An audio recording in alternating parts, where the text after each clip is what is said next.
Hi. So in this video, we will look at the jurisprudence paper of the new syllabus of the June 2024 attempt. Now this was moderately difficult and they asked a few questions around 20 marks from the Constitution of India, around 10 marks from the administrative law, around 10 marks from the arbitration law and 10 marks from your RTI as well. Okay, so let's look at the entire paper and get a quick understanding of it. So the very first question came of Indian Constitution, that is distribution of powers, and the three list. On basis of the question given, they asked certain sub questions. Okay, the first case they asked is of sound amplifiers. With respect to sound amplifiers, there was a direct case also in the module, as well as our case studies. We had covered it in the module in the marathon as well. This was the case of doctrine of pith and substance. Okay, then came a direct question of judicial review. This is from the administrative law. Then again from the Constitution they asked, what do you understand by a bill? Okay, bill is a proposal kept before the parliament. And then they asked, what are the different kinds of bills that are presented in the parliament? So you have your ordinary bills, money bill, your financial bill, all which is there in the module, and we've covered in our marathon as well. Then they asked about doctrine of severability under article number 13 as well.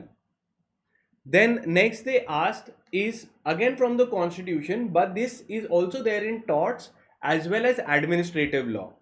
It was about article 299. This I had told that this is very important and students tend to leave this particular thing. I had covered this in the marathon as well. So in the video, in the description, you can go and tell in the comment section how was your paper as well. So we'll analyze. Then they asked about whether, basically this question was about whether a government of India can be held liable for the contracts that they enter, and whether they can, section 70, that is compensation, can be asked if the government does not fulfill any of the contractual terms. So the answer is yes. Okay, whether it is a valid contract, everything is covered, and whether they can be vicariously liable. So there was a Vidyavati versus state of Rajasthan, an entire case which I told was important.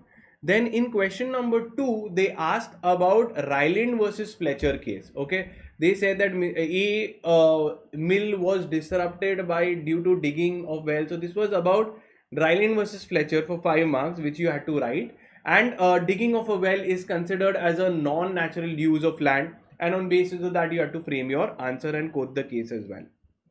Then came recovery of possession of movable property. This also I have said is one of the most important things in your specific relief act. Specific relief act also has come for around 10 marks in your paper. They have asked section 7, which is recovery of movable property. Then they asked a contract between two persons, principal and contractor, etc. And then they asked about criminal misappropriation of property. So here all of this exactly has been covered in our lectures as well. Okay, it is nothing but theft. Then they asked about recovery of specific movable property. So if you go to see, around 5 to 10 marks is directly recovery of movable property, which is about specific relief act. Then we go to see the next thing. So we are just looking at the questions and the types that is there.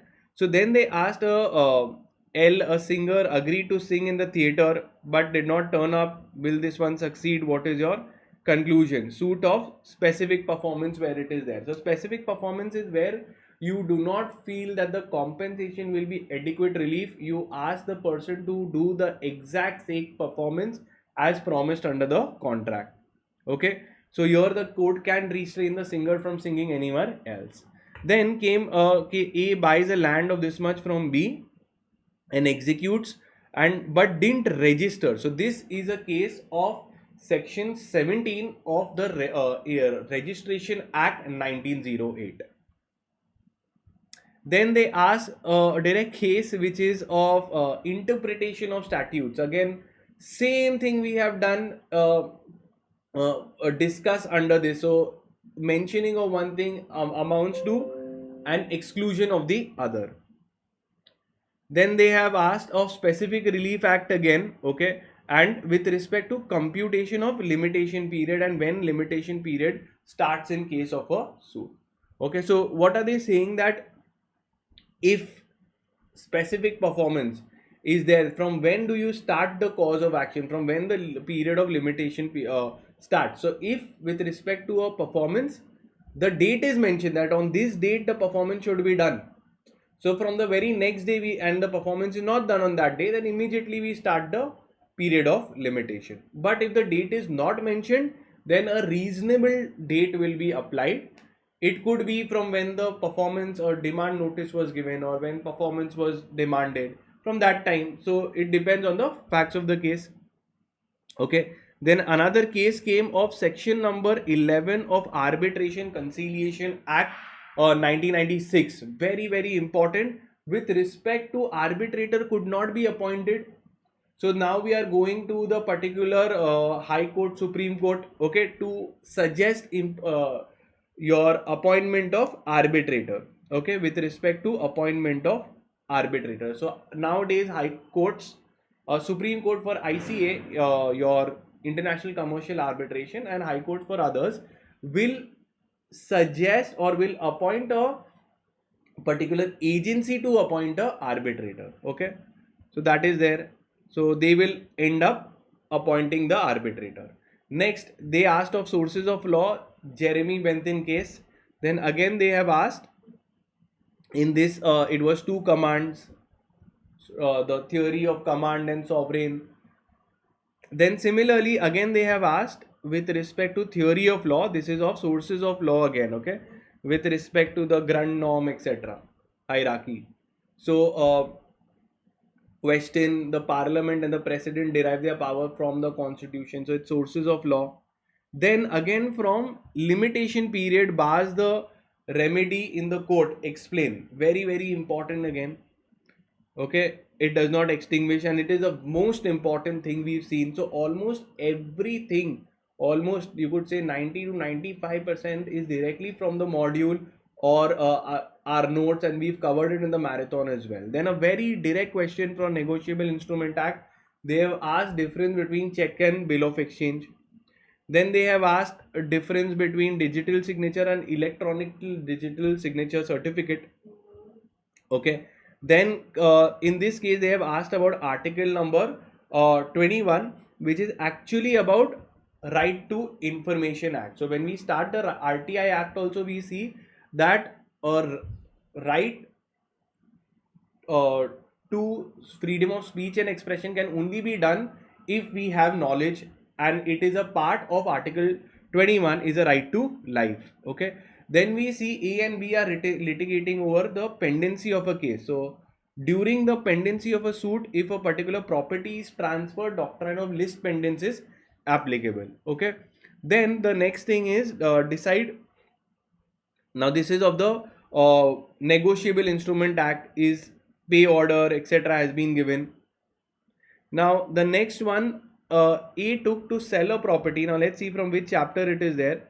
Temporarily relinquished. Okay, this is again suit of specific performance.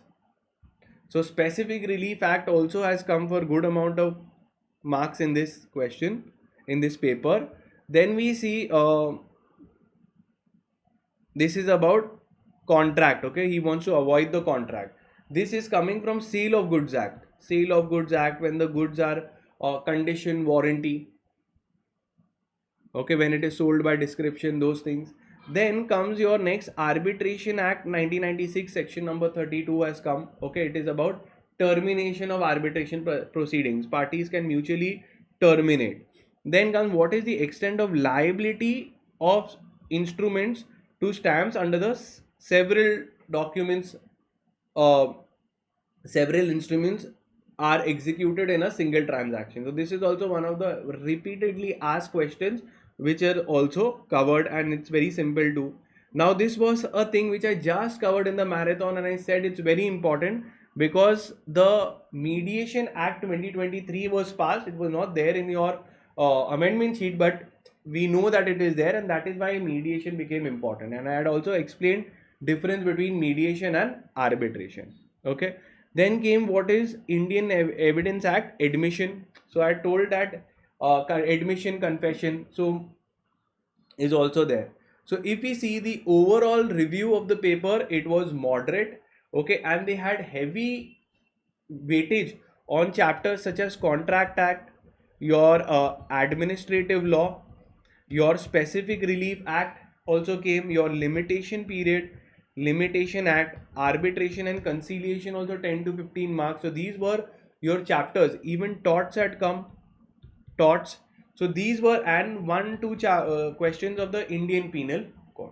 So that is it with respect to understanding the question paper, which you can use it for your preparation in next attempts. Thank you.